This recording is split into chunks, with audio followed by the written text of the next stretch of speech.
Brian Lara used pot plants to work on his placement. John Wright glued his glove to his bat.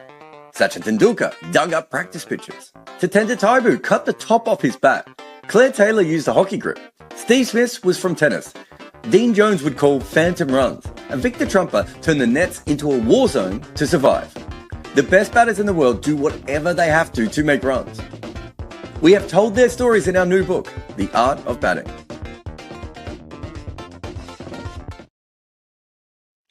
All right, Wagon Wheel Time, the podcast that answers your questions on cricket. I don't know why I forgot what that was. If you're in the chat with the YouTube today, I probably won't have a lot of time for a lot of super chats, but if you've got something desperate, you can ask in there. But if not, the best way, as always, is to support us on Patreon at Good Areas Podcasts, and you can find us there. Like Ali has, who says, how did Pat Cummins stay in Cricket Australia system when he was out injured for so long? Are there other cricketers who get taken care of by boards that don't get to pay back on on-field results? Yeah, it happens all the time. I mean, it happens all the time within Cricket Australia. You could say that Jofra is probably an example of that a little bit as well, although he was obviously never injured as Pat Cummins was. Someone like Bert Cockley, I think the New South Wales quick, who probably is a similar age to Pat Cummins and now works in USA cricket. I think he's probably another example who was probably kept on a little bit longer just because they figured that if he ever came right, we've just seen it with Will Pekoski is another one, right? Like that's why you have a professional system. What if Will Pekoski gets good at 27, 28 and he doesn't get concussion, doesn't have issues from concussions anymore, gets over his mental health issues, then you've got a really good batter, right? That's why you want a professional system. So yeah, no, there are plenty, I don't even know all the ones, but there are plenty of players who, you know, one of the more interesting cricketers in Australia is a guy called Alex Keith, who was offered a contract for Victoria, despite the fact that everyone knew it was a bit early to offer him a contract. But they offered him a contract so he wouldn't go and play Aussie rules football. That didn't work. Alex Keith didn't make it as a cricketer and actually weirdly went back and became an Aussie rules footballer. But they had to start doing things like that because they were fighting with other sports. And there aren't that many 6'5" guys who can, you know, I think their idea was he'd be able to bowl 80. He was essentially Cameron Green before Cameron Green, right? Like that was their hope for Alex Keith, and it didn't happen that way. He probably wasn't quite quick enough, and his batting never quite matured at the way that he should have. So, yes, there are plenty of those out there in different ways that have been kept on or given contracts when they shouldn't have been. And that's what you want a professional system to be. It should make mistakes.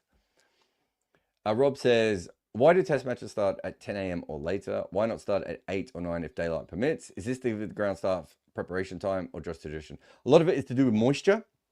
If you start it too early, you might actually get some too much moisture in the surface. So that can be an issue in certain places. There are places that obviously can start before 10, and I think there have been places that have started before 10, Rob. But yeah, my understanding, and I could be wrong on this, is generally moisture. Ground staff will be up at crack of dawn anyway, so I don't think it would matter for the ground staff, unless I'm wrong.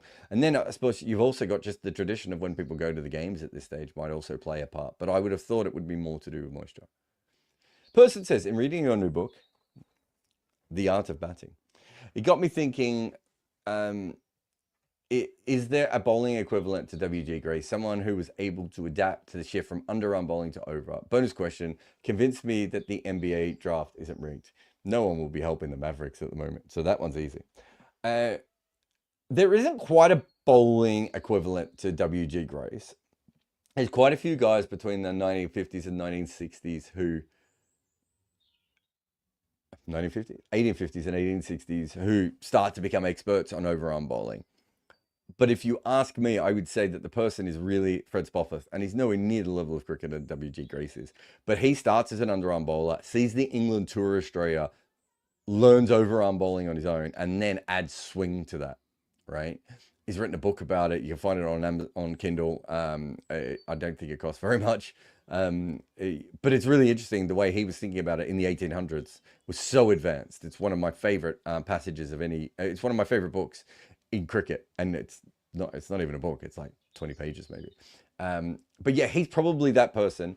And then I suppose you have Lohmann and Barnes come on the back end of that. But by that stage, bowling was quite developed. Lemon says, with Kohli retired, is a Sai Sudarshan debut likely in the upcoming England series with India's love of left-right-hand combinations? Yeah, with Gautam Gambhir, I think it's a big chance. Just also think he's a very good player. So yes, I think so. I was saying on another podcast today, the guys from Crick Buzz, some of the commentators there had me on for a podcast, and I think Gill probably has to decide whether he wants to go up or down. And once he decides whether he's going to go up and down, a lot of questions will be answered from that, I think. Naveen says, been reading through Reddit threads after college retirement. A lot of people, while discussing this client, call it post-COVID, but also almost no one mentioned the wobble ball. Is the wobble ball just something that casual fans don't know about? Even in commentary, it rarely gets brought up. Yeah, it's not. You know, if you're on this channel or our main channel, it's something we talk about all the time. I try and mention a lot when I'm doing proper commentary stints as well, because it's a really important thing. There are a lot of former players who don't really believe it's wobble ball still. There are a lot of former players who are like, wow, Courtney Walsh bowled it and Sean Polly bowled it. And it's like, yeah, now everyone's bowling. But yeah, it's certainly something that is not as known or discussed as I believe it should be. I'm fighting the good fight out here, Naveen. Sandip says, since College has just retired from Tests, where do you rank him amongst the Indian best batters in Tests? And what will you miss the most? I just miss. I mean, he's just box office. I just love following him.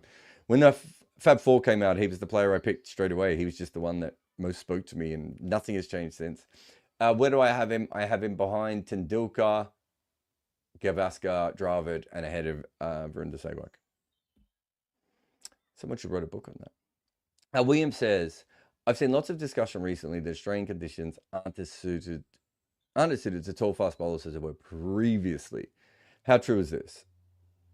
I mean, Josh Hazlewood was pretty unplayable. I don't know anything about this. There is a thought that the wobble ball is probably slightly better from a slightly shorter bowler. That sort of skiddiness, because you're going to keep the stumps in play a little bit. I wonder if that's what people are talking about. There's no doubt also Australian wickets have changed, so maybe you need a slightly different kind of bowler in the future. But that's not something I can give you a lot on there, William. Person says, in your new book, The Art of Batting, available now where books are sold,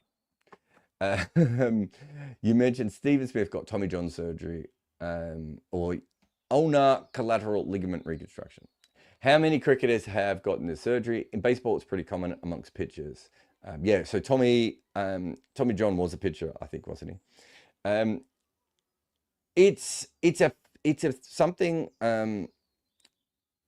There have been a lot of batters who've had elbow issues. I think Williamson, Sachin, Smith are three famous versions. I think all three of those have had them.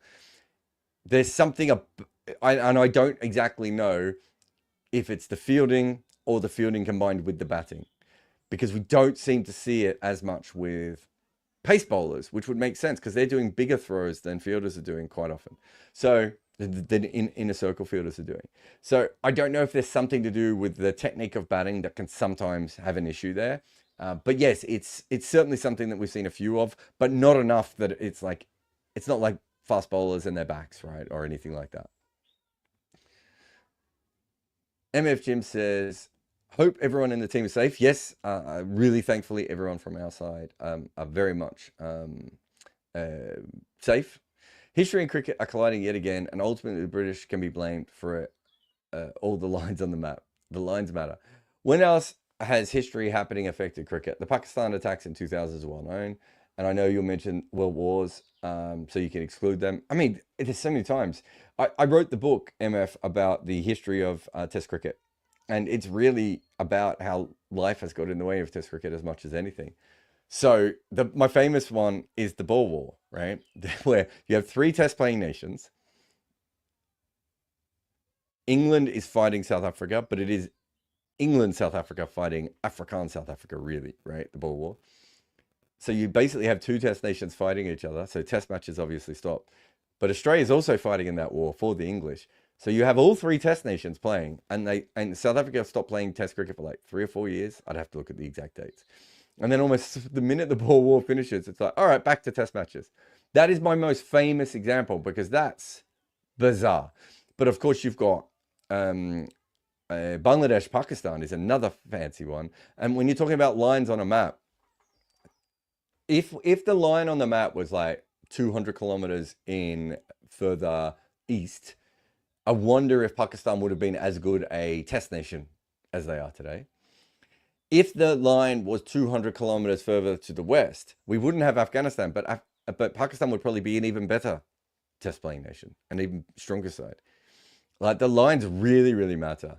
I've talked about this before about how Sri Lanka boycotted a game against Israel, and that could have changed the entire history of cricket if Sri Lanka had then not gone on to qualify for the '79 World Cup, which is the World Cup that got them test status. You got, Zimbabwe separating from, and Namibia separating from Southern Africa, and and all those different areas. The Second World War coming along when it did probably stops Argentinian cricket. And Falklands Islands probably cements it, but I think by the Falklands Islands, I think Argentinian cricket's basically already dead. The Civil War in America probably ends cricket in America because so many people at that stage are struggling to play cricket as they're traveling around, that baseball becomes an easier sport to play as you're traveling around than cricket is. And so maybe baseball would have taken over anyway. But cricket probably would have had such a strong foothold at that stage. I think it would have stuck around a lot longer. So yeah, there's some good ones. I want to do a video on this, by the way. And I think I've got some others. I think I've got notes down somewhere on all these. Sandeep says, Rachel Hayhoe Flint is an amazing woman. I only learned after reading about her and overthrowing cricket's empire. My last book, I don't have that to put up. Who are some other awesome people in cricket, lesser known to casual viewer on and off the field, that I should check out? I mean, CB Fry is obviously incredible, but did CB Fry become a Nazi? Or was he a Nazi sympathizer? But yeah, C. Aubrey Smith is one of my favorite ones. You've got some of the sort of weird ones in Australia that become celebrities, like Max Walker and Mike Whitney, of like incredible second careers. Edward Barton was Australia's first Prime Minister, and he was also a cricket umpire. Who else do we have that are sort of random people that have had incredible lives from cricket? Feel like, I mean, obviously Imran, but I'm trying to think of someone more random than Imran. Leary Constantine is obviously another one where you just have to know about his life if you love cricket. I think there's a really obvious one in New Zealand, and I can't think of what the name is and who I'm overlooking. But there's certainly a New Zealand cricketer. Is there a New Zealand cricketer who might have captained them in football and cricket? Susie Bates is, of course, another dual athlete. So those are really fascinating. Compton, Botham, Keith Miller. Trying to think of some others that have gone on to have impacts in other worlds. There are some, but I can't think of any. Like, I know there's Indian and New Zealand ones, but I can't think of their names. I'm trying to think. There's another guy who was a cricketer from South Africa, and I've forgotten his name as well. But at one stage, he claimed to have cured his cancer by going on long walks.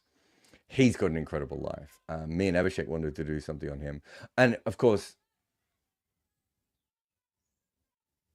Chuck Fleetwood Smith is another one off the top of my head. Neil says, did Kohli, the test batter, look done to you? Or has he perhaps just had enough after averaging 30 over 4 years and isn't keen on a 5-test tour? Or both? I kind of figured that if he didn't make runs in Australia, that I just didn't see a way back, because the Australian wickets suit him so well. Likes the extra pace. I know they're not exactly normal Australian wickets, but they've still got the extra pace and bounce, which he likes. I still think he's probably not that far away from a nip or a tuck from being a very good test player again. But I don't think he'll ever get back to the Kohli levels. And I don't think he'll ever be consistent again. So from that point of view, probably done. Bloody Burger says, thoughts on Marvin Adapatu? He seems a little forgotten compared to his contemporaries Aravinda, Jayawardene, and Sangakkara. So, I reckon, I don't think he was in the book, but I think we might have covered him in one of our videos somewhere before. Because, and I'm just trying to look this up. So Marvin Adapatu averages 39 in Test cricket, but in a very, very poor team. Played with them over 17 years. Not a very poor team, I should say. Started in a poor team. They became a good team towards the back end of his career. But see if I can bring this up because it is one of the cooler things. Him and is it Ken Rutherford? I think him and Ken Rutherford are two of the players that have had terrible starts that really tanked their career and their reputation. Here we go. I don't have the full. So after where are we here? After 26 tests, Marvin Adapatu was averaging 28, right? And after 3 tests, his highest score in Test cricket was 1. And he kind of never really recovers from that. As I said, he gets an average of 29. So if you take out the first, 26 tests. So I'm just trying to have a look at the date on that. What's that? So basically, in the 90s, he doesn't make any runs. I can probably just make this easy and just skip to the 2000s. Yeah, so in the 90s, he doesn't make any runs. In the 2000s, he averages 43. As a Asian opening batter at that period, like that's from a team that doesn't really have a history of great top order players. Like I'd take that any day of the week. That's what Azhar Ali type numbers, and it's 44 at home, 41 away. Let's just have a look how this breaks down. In England, he averaged 55, only 3 tests to be fair. New Zealand, he averages 28, only 2 tests, and South Africa, he averages 15 from 5 tests. So that record holds up against a lateral moving ball. I did think he was a very good player.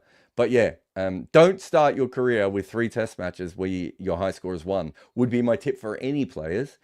And I just think he probably played too young. I think he's a more than acceptable test player. And who, probably like Ken, I think, was it Ken Rutherford played out of position or something? I can't remember. I'll answer this Satchmo question, but I'll do it after the break because it's a very good one. And I think I know a little bit about this.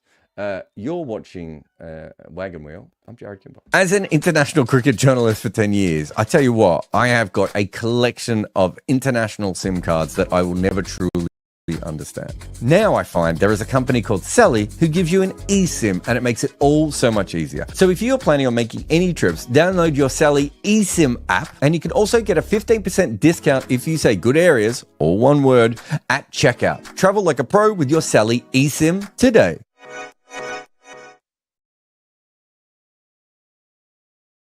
All right, welcome back. Satchmo says, was the level of injuries in Packer cricket sustainable?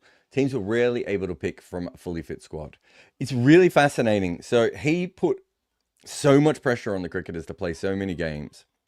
I'd have to go back in my numbers, but they played an amazing amount of one-day games where they were almost, which had just never happened before, amazing amount of super tests. And also, when you weren't playing for the major team, you were quite often playing in like exhibition games and things out in the country.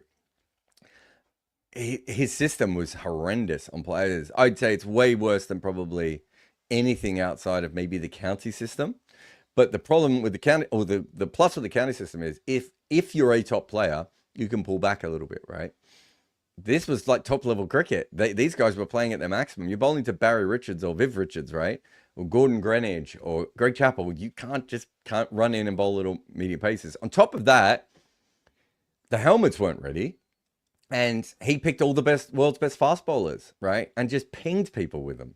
So there were probably more impact injuries than ever before. So yeah, I think that I understand what he was trying to do, but yeah, just completely misunderstood rest and recovery times of professional cricketers.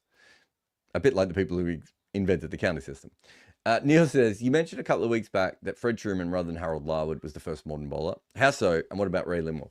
Okay, so weirdly enough, this came up when we were writing the book because one of the editors of the book came back with surely Larwood is the first modern seam bowler. Larwood is a slingier bowler with a low action who bowled with the back foot, no ball law.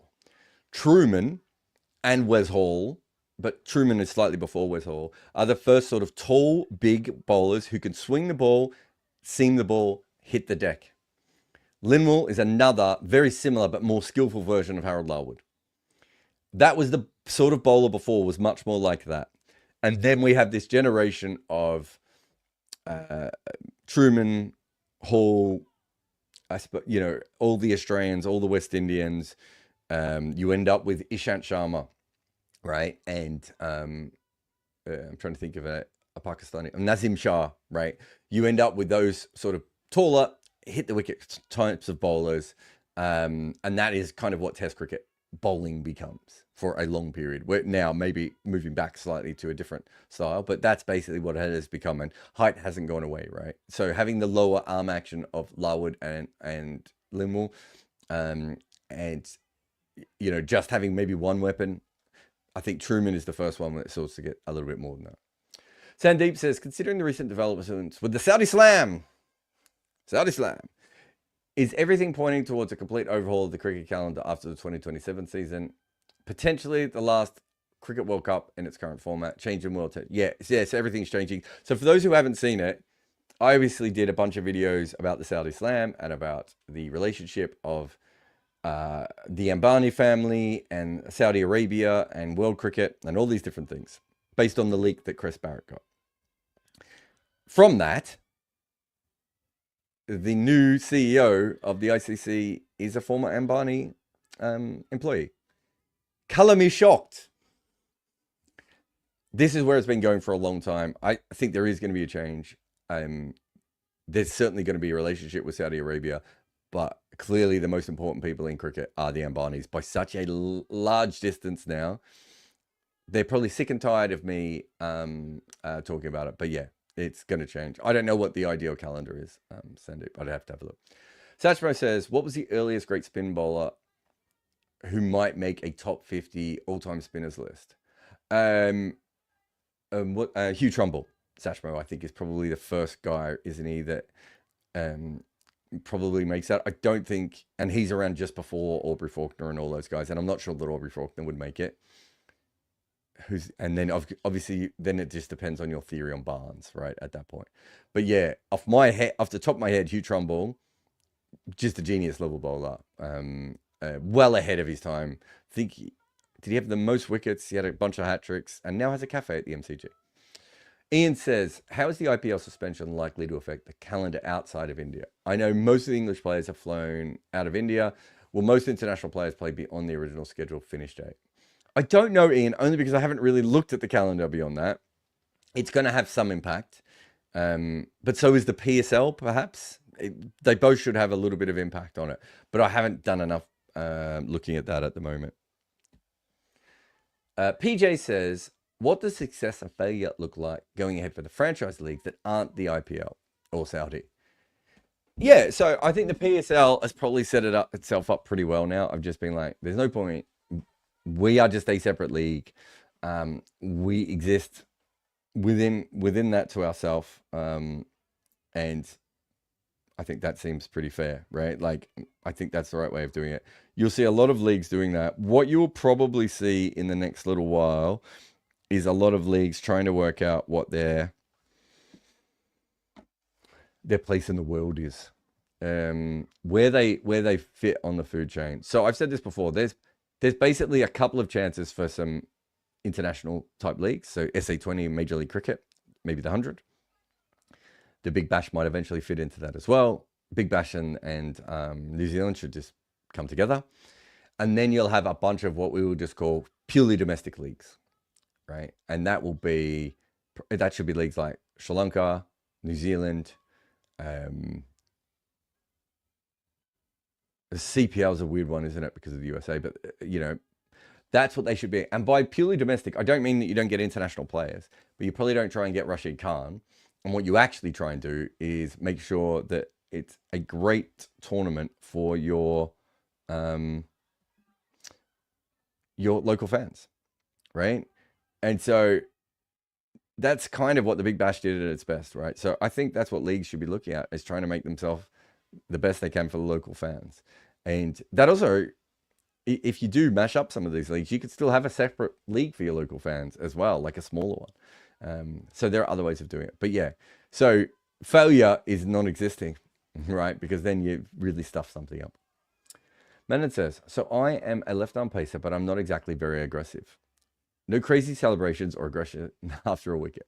I'm also a very good fielder compared to most, if not all of my teammates. Do both go against pace bowler stereotypes? Do professional pacers need to have aggression to be successful? And why are pacers not good fielders? Just time spent practicing. Bolt is kind of exception to both, I think. I don't think you need to be aggressive to be a great bowler. I think there is a natural grumpiness in bowling. There's something about the walk back to the mark, right?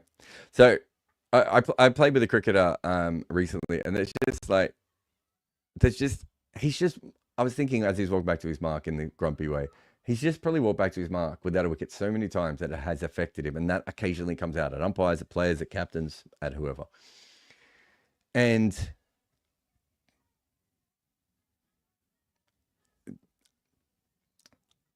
it's also, you are the hunter when you have the ball in your hand. And this is probably more a traditional form of cricket because T20 cricket's not quite like this. But traditionally, you're the hunter. So there is a form of aggression there.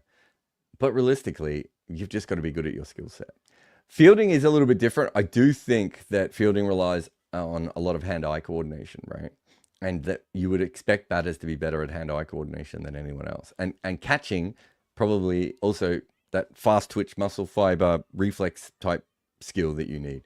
Again, you would think the bowlers wouldn't have that as much. And that seems to be the case. Among the Indian batters that you have seen, how would you rate Rohit Sharma on pure talent? Where would he rank just after Sachin? Just on pure talent?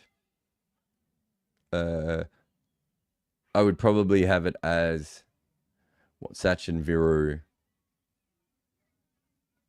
Rohit, VVS, I think. Am I missing someone? Because I'd have Kohli and Dravid lower than that. Have I seen anyone else? Do I see people?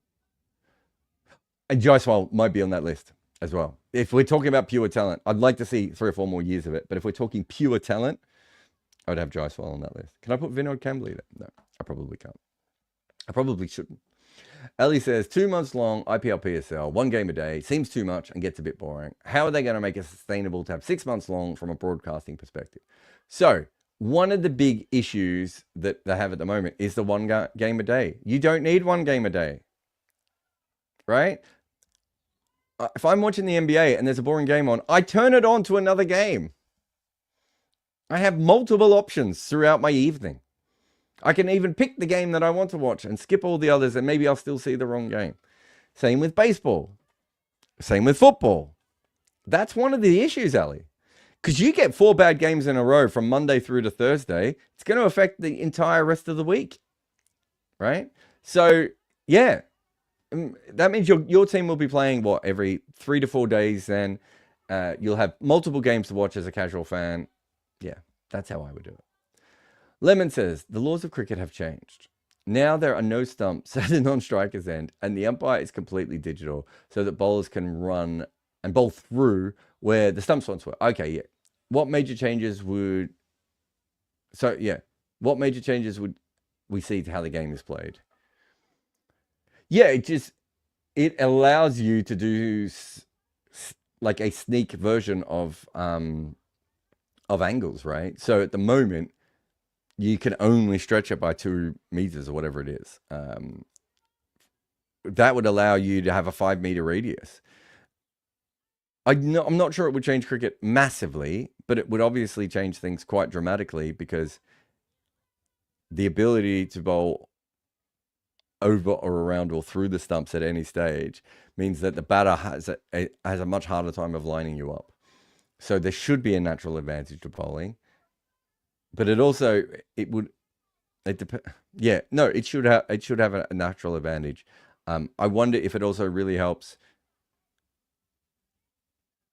bowlers who can bowl high action and low action. So the combination of the two. MF Jim says, how would a team prepare for a one-off test match like the World Test Championship? Is it just pick the best 11 or do you pick players who could negotiate the other team's strength? No, it's not. I don't think it's any different than a normal test match, MF Jim. You know where the wicket is going to be played. You know roughly the sorts of players that you need. When you go into that match, you are it just depends on how you work it out as a team. Some teams will probably, most teams pick like the first 8 or 9 players automatically, right? There usually aren't that many changes. And so you're looking at your last 2 players to be like, well, this player will actually match up really good on this wicket against this team, or we'll just pick the best player. Like, every team's going to be different about that. I don't think this is any different than a normal test match from that perspective. It is from other ones. PJ Goddard says, what happened to Kevon Cooper? So there's a couple of those West Indian players who had very, very good little periods and then just sort of disappear entirely, right? Kevin Cooper is probably the most famous one, but there's a couple of other lower ones. Is it Krishna Santoki? Is he the other one I'm thinking of? And there's a couple of others. I think if you, and let me just bring up his numbers here. I would assume that he was just bowling medium pace, right? And I didn't do a lot of analysis of him at the time, and he's kind of before I started to take all that stuff very, very seriously. But my guess of him would be that his bowling probably he couldn't get the revolutions on the ball as much as he used to, or it's possible he was like a mystery. What would you say? A mystery spin bowler? Is that the way of that you would look at someone like that? Why can't I find his name? I did write Cooper. I'll do it again. Yeah, so I would have thought those are the 2 most logical things that would have happened with him, which is one is that either he was worked out, or 2, the kind of he couldn't actually physically do what he needed to do after that. Let me just bring up his record just for 1 second, so we should be able to get a bit of a better idea of this. He was a bit like Benny Howell. He actually did well to get himself into the game because everyone I ever talked to was like, he's no good. And I was like, he looks really good. So he averages what? 19, 20, 25, 14, 25. Yeah, I would say it's injury looking at this, mate, because his averages don't change all that much. He continued to get wickets all the way from the beginning to the end. And he only has 1 year of going at over 8 runs and over, and 1 year of going at over 7.5 runs and over. And those years he's still taking a lot of wickets. So my assumption, based on the very little bit I've looked at here, would be that something happened to him. So 2008, he really starts his career in 2011, and it's really over by 2017. So I'm not an expert on this. People have asked me this before, but I haven't managed to quite get to it. All right, that is it for the Patreon chats. So let's get to some of the super chats. I saw a couple lined up beforehand. Ayant says, your views on the Cricinfo greatest T20 league players ever. Who would your top 5 ever be? And can only IPL greats like Bumrah or Dhoni be top 5? I didn't see this list, so I don't know. Sorry. Yeah, I don't spend as much time on Cricinfo as I used to. I felt that there was a period of time where we were over-indexing on the IPL when we were making these great lists. Only because being good in the Blast and being good in the Big Bash and being good in the CPL also all matter. And being good in multiple leagues is probably better than just being good in one league, right? But now that the IPL's just become the major league, I think you probably have to look at that. But there's also, if you're a Pakistani player, you can't be in the top 5 then. So that doesn't make any sense, right? So I think you have to be a little bit more, what's the best way of putting it? You have to be a little bit more sensible with that. Top 5 would probably be AB de Villiers, Chris Gale, Andre Russell, Sunil Narine. Who would I have as my 5th? Yeah, I suppose that's where you sort of get into. Maxwell has had some great years in the IPL, but also had more than his share of stinkers. Joss Butler is probably high up on that list as well. Although I just did a piece on his blast numbers, and I don't think his blast numbers are as spectacular as I would have expected them to be. I'm trying to think of some other older players. And Lasith Malinga probably would be up there as well, right? Oh, wait. That means I don't have Bumrah, doesn't it? So I would have Bumrah ahead of Lasith Malinga. And Sky could easily eventually, or maybe couldn't because he's quite old. But Gale and AB de Vries are quite flexible. I mean, if it's your greatest T20 league players ever as well, it is quite interesting because the Indian players don't get to star in some of these other leagues where they would be able to boost their numbers as well, right? Like it does go both ways, that kind of stuff. Keshav says, does Rohit and Virat sticking to just ODIs give a new lease of life to the format? Most thought would die down soon. At least keeping it relevant until 2027 and beyond. No. If they win the World Cup in 2027 and they retire, it's still going to leave a hole at the end of that. It doesn't give it a new lease of life. It might, because the issue really isn't how much fans like it or not. It's the fact that it doesn't make as much money as T20 cricket, and Test cricket is already a better sort of legacy product, right? So no, I don't think it really changes all that much when it comes down to it, right? Like I get the point of the question. This is what I would call the good test theory. Mike Atherton years ago wrote a column about how me and Sam were doing this film called Death of a Gentleman, but Test cricket wasn't really in trouble because in the last couple of weeks there've been a couple of good Test matches. Now Mike Atherton is a very smart man, and I'm sure he would look back on that and be like, didn't get that one right. Didn't get that one right. Didn't quite understand what these guys were doing. Didn't get that right. Now, we've had lots of good tests, and Test cricket is still, I mean, it's in a healthier spot than it was when we probably started the film, but it's still, in some ways, really, really struggling, right? So, having Virat and Rohit prolong it only makes it relevant while they're prolonging it, and they're not going to be around that long. And what if they lose? What if they retire a couple of weeks before the World Cup, right? Or what if one of them gets injured? Do you know what I mean? I don't think it changes the fate of the format, because the fate of the format is not tied into them. It might specifically help the World Cup if India win it, but that's about it. And I don't think that would matter if Virat or Rohit were playing or not. But yeah. Keshav also says, Jarrod, where to find the Art of Batting hardcover in India? It's unavailable on Amazon. We're not sure what's happened, is the best answer. I just got an email back from Bloomsbury before. It should already be on sale. I don't know if it's directly through Bloomsbury India or if it's through a different sort of company. I don't know if it got printed, because I think it's a different copy. So I have the hard copy, the hardcover, I should say. And the hard copy, which is different than a hardcover, right? You know, which is do I have another one here? No, somewhere around me. But it's slightly different. I was under the thought process that what they were going to do is, in Australia and India, they wouldn't do a hardcover. They'd just do a paperback version. But I now don't know what is happening.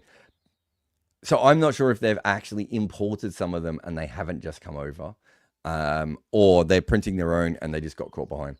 If you want to know the truth, and I thank each and every one of you for coming on all these podcasts and everything, because you've all played a part in this, I don't think anyone expected this book to sell as well as it has. It's the number one selling cricket book in India, despite the fact you can only get it digitally or via audiobook. It's the number 3 selling cricket book in the UK. It's flying.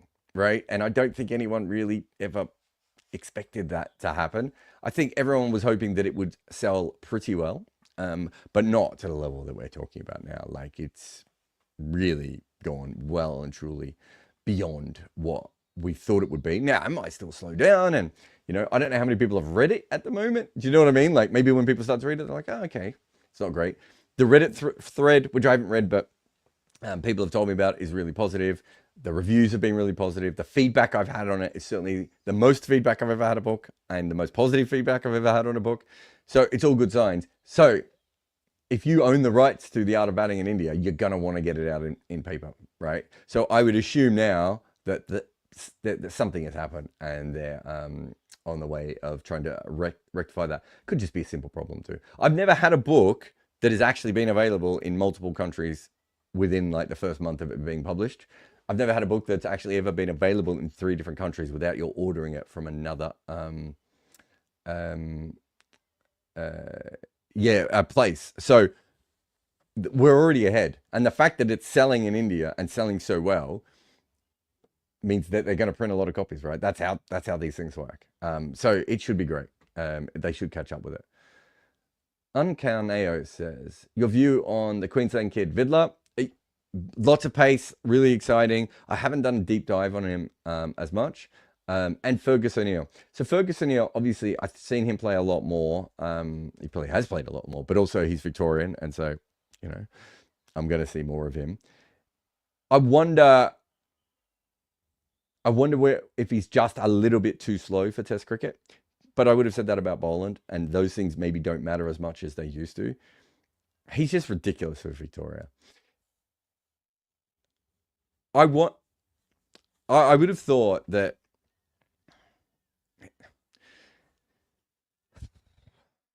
he feels like, to me, the Boland replacement rather than the anyone else replacement. But because he's tall, I don't know what his actual release point is. He might be the Hazelwood replacement, but I think he's a Hazelwood without the extra gear of pace up, is my guess. That makes him more like Steve McGoffin than he does, or Ashley Noffke than Hazelwood. So it's a bit, I don't know. I think he's an incredibly skillful bowler. He's playing county cricket at the moment. What's he been doing?